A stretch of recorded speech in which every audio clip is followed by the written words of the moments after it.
If anyone would like to explain to me how it's almost March, I will be accepting explanations.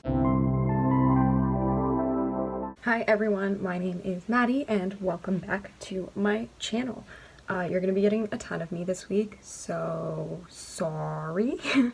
But today I'm going to be wrapping up everything that I read in February, and I think it's actually going to be a pretty short video this time because I have reviews for like almost every book that I've read this month coming out. To dive right in, the very first book that I read this month was The Midnight Bargain by C.L. Polk. I will have a review of this coming out on Tuesday, so I will definitely be coming back to this video throughout the week to add cards so that you can click on those videos if you would like to watch them. But yes, essentially this follows Beatrice as she's going through her bargaining season, which is essentially the season where like men come to find wives and women come to find husbands, and then it takes place in kind of this magical world, and after you're married the women have collars put on them while they're having children so that their children don't get possessed by spirit-borns. It was a really good book. I really enjoyed it. I was a little bit frustrated at the beginning because it felt like it was going to end with like a very heteronormative idea of like, but she can have it all, the man and the magic, which part of it did, but the way that the story came together at the end was a lot better than I initially expected. I was ready to not like the ending and I was like, huh, what a nice surprise. If you want to hear more about that, be sure to look out for that review that is coming your way. After that, I reread Two Boys Kissing, which I actually read for the first time in December, so it only took me 2 months to read it again, but this has to be one of my favorite books of all time.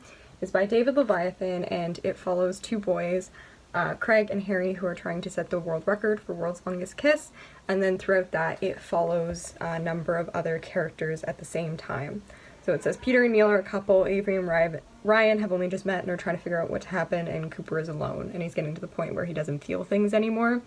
So it follows all these different gay characters, and then the like most beautiful, heart-wrenching, amazing part of this book is that it is narrated by a chorus of the people who passed away during the AIDS epidemic. So it's essentially like this missing generation of gay men looking down on this next generation and being like, I wish I could be there for you, and reflecting on what they went through.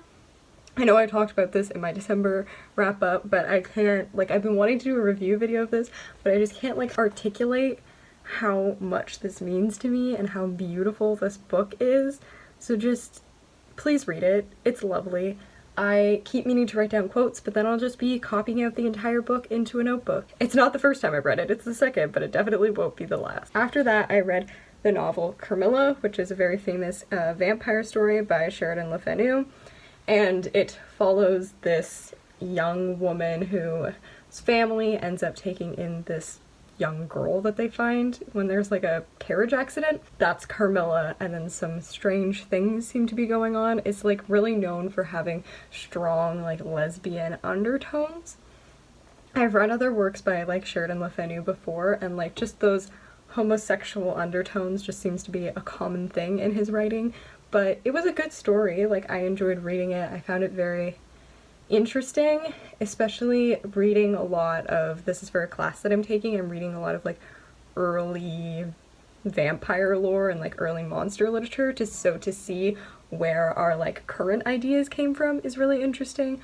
I'm also a fan of the show Castlevania, so in order to be able to watch this and be like, oh, okay, like these are the little Easter eggs that they're sprinkling throughout the show, was really cool. After this, I read a Shakespeare play, which is The Merchant of Venice, and damn, it's anti-Semitic as hell. It follows this like Jewish moneylender that like everyone hates because he's Jewish, which not great. Essentially, someone makes a deal with him to like protect his friend's money, and then all of his ships end up going down and he like loses all the money, and everything like works out in the end. They get the money back and they basically like screw over the moneylender. It's just a weird plot. I can't say it's like my favorite. Like, I think Shakespeare tries to redeem it a little bit because this has this whole like, you know, if you prick me, do I not bleed? Like that whole speech where he's like, why are they treating me like anything different from them when we're all human? But like overall, some of the things that are said, I was just sitting there like cringing internally at it. I was reading it for a cross-dressing and literature course, so we really focused on some of the female characters that essentially like swoop in to go to the trial at the end. It's so weird. They come up with this weird plot where they're like, okay, we're gonna go to the trial and save our husbands, but we also told them they can't give our rings to anyone, and then we're gonna ask them for our rings to see how loyal they are, and then they just get super pissed off when they give them the rings, even though they like won't. They essentially like coerce them into doing it. It's a strange story. I don't mind reading Shakespeare, but the whole time I was reading this, I was like, what? No.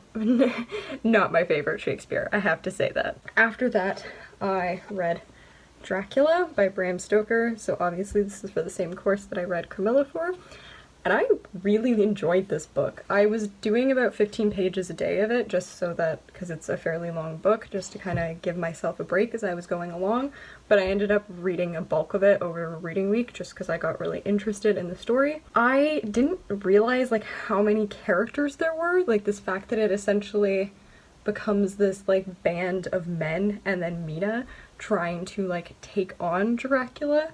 So like for those of you who don't know, it's fairly self-explanatory. Like there's Dracula and then all these different people end up interacting with him in different ways, and then they band together essentially to go and destroy him. The writing was really interesting, and then some of the ideas around technology at the time period was really interesting because it was kind of at this era when all this new technology was coming out.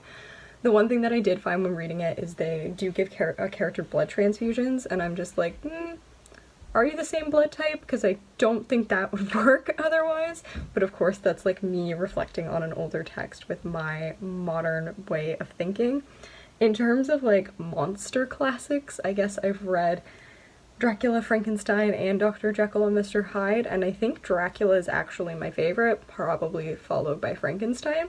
There's just so much in there to like pull apart, and I just found the characters and everything really fascinating, even some of like the side characters. I was kind of like, okay, let's go back to them. I want to know what they're thinking or what's going on in their head. I have to say, I'm looking forward to writing an essay on that because I'm a big nerd. After this, I read Hench, which is another Canada Reads book. It follows, the main character's name has left me, but it follows this young woman as she works as a hench for a bunch of supervillains. There's an accident where a superhero ends up horribly injuring her, and then she kind of sets out to like make the system pay. I love me a good like superhero supervillain story, like kind of turning that whole idea on its head and like analyzing like, is there really such thing as like good and evil, or like does everything exist on a scale of gray? So I really enjoyed this book. I'm gonna leave it there because I do have a review coming out for this book on Thursday, so keep your eyes out for that if you're interested in hearing more about it. It was one of my favorite books from the Canada Reads list. After that, I read Cheshire Crossing, which was my Webcomic Wednesday last week, so I will put a link up in the cards for that. But essentially that follows Wendy Darling, Alice from Alice in Wonderland, and then Dorothy from The Wizard of Oz. And they get taken into this, I guess they think it's an asylum, but it's essentially these scientists that brought them in because they know that they have the ability to visit all of these other worlds. And then, of course, in an attempt to escape, they end up in each other's worlds, and then Captain Hook and the Wicked Witch of the West are trying to stop them and steal their powers. It's a really good read. I really like the way that they pull in all the different like little Easter eggs and everything from the different stories. You can definitely tell that the authors took the time to research it, and just like having 3 really well written, strong female protagonists is really nice to read about, especially a different take on them, because it's interesting to think that like those 3 female characters were all historically written by men. And I mean, this story is written by a male identified person, but they definitely revitalize some of those features of them a lot in this story, which is really interesting. After this, I read Two Trees Make a Forest, which I wasn't really a fan of. It's a memoir of a British, Taiwanese, Canadian writer. It's a little all over the place. It's part like an environmental story of like her going back to Taiwan and seeing some of like the devastation of the forests and everything there because people aren't taking care of the ecosystem and mining and logging, all of that stuff. It's like part memoir about her family and her trying to like reconcile her relationship with her grandfather, who had Alzheimer's and essentially like died in Taiwan alone, and then her trying to reconcile her like own identity and like not really feeling like she belongs anywhere. Because of that, I found it really hard to follow because there was all these different plot lines and like none of them was like pulling me through and keeping me engaged. I didn't really know what the like overarching story was supposed to be that she was trying to tell. Not my favorite, definitely low down on my Canada Reads list, but I will have a more in-depth review of that book coming out on Friday if you're interested in hearing about it. And then the last book that I read this month was Butter Honey Pig Bread, which will be my Canada Reads review that comes out on Saturday. And I really enjoyed that book. I think that is my favorite book in the Canada Reads. Ultimately, it follows these two twin sisters, Hene and Taya, and their mother, and it kind of goes through each of their perspectives throughout time. They've all come back to Lagos in Nigeria, and this is kind of their first time all being together after the huge time apart, and there's a lot of reconciliation that needs to happen for things that occurred in the past. But the thing that I love about this book is that it's ultimately a story about love, and that's like love in all forms. It's sibling love, it's love between parents, it's finding love for yourself, finding love for friends and other people in your life, and just learning to build that supportive, inclusive environment. And I just, stories that have like good platonic or other forms of like strong relationships and don't recognize romantic relationships as like the be all and end all mean the world to me. Going to stop myself there again because I do have that review coming out. So yeah, I know this video was kind of short and brief, and I'm sorry I didn't delve into everything, but like I said, if you are interested, I'm gonna have reviews for almost all of these books coming out throughout the week. So be sure to subscribe and ring that bell so that you get notifications. My Goodreads and art Instagram are linked down below if you'd like to follow me there as well. So yes, tomorrow we will have a review of Johnny Appleseed. Tuesday is the Midnight Bargain, Wednesday's Webcomic Wednesday, Thursday will be Hench, Friday Two Trees Make a Forest, and then Saturday Butter Honey Pig Bread. Busy week. Lots of filming and editing to do, but I hope you guys are enjoying this video. Please leave me a comment and let me know what you're thinking. I love hearing from all of you, and I will see you tomorrow.